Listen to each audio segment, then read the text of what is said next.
So if we talk about defeating the incumbent, we must move beyond emotion and talk about capacity. If there is going to be a coalition capable of defeating the incumbent, the UDP must be part of it. That is not an endorsement. That is Gambia's political reality right now. You cannot remove the single largest opposition force and still claim you're building a serious alternative. Coalitions aren't built on vibes. They're built on votes, structures, reach, ground game. And like it or not, the UDP brings those things. It volumes. No other opposition party currently does. In the last presidential elections, if you add up all the numbers, the votes cast for other opposition candidates combined, they still did not exceed the UDP's vote count.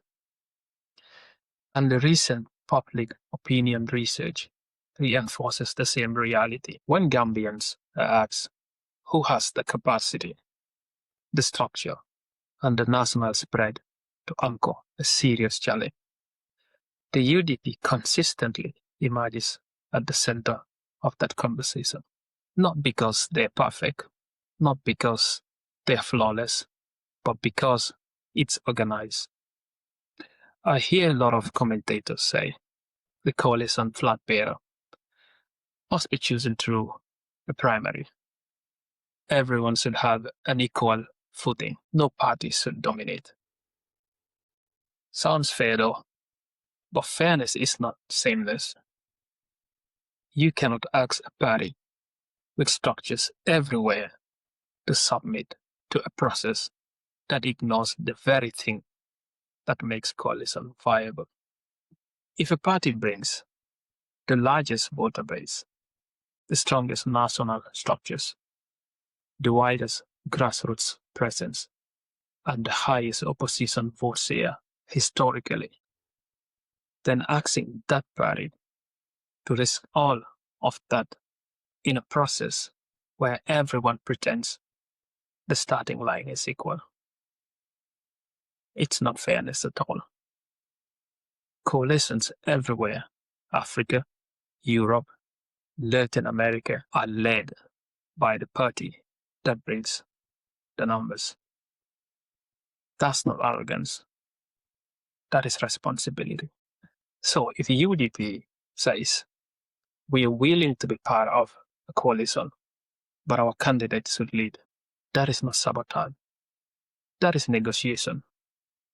Smaller parties do not lose relevance in that agreement. In fact, they will gain influence, cabinet leverage, policy input, who knows, maybe parliamentary strength.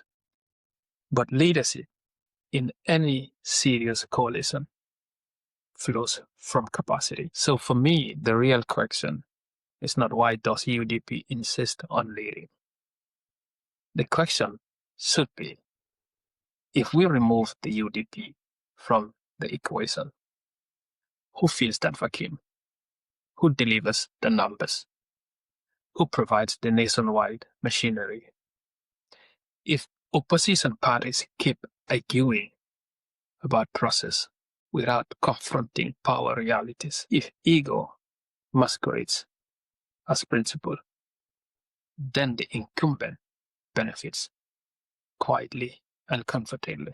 I have to put this out. This is not about worshipping any party. It's about winning power to reform the state. Coalitions are not built to make everyone feel equal. They are built to make change possible. And until we accept that any winning coalition must include the UDP and accept its central role, we will continue rehearsing defeat while calling it principle.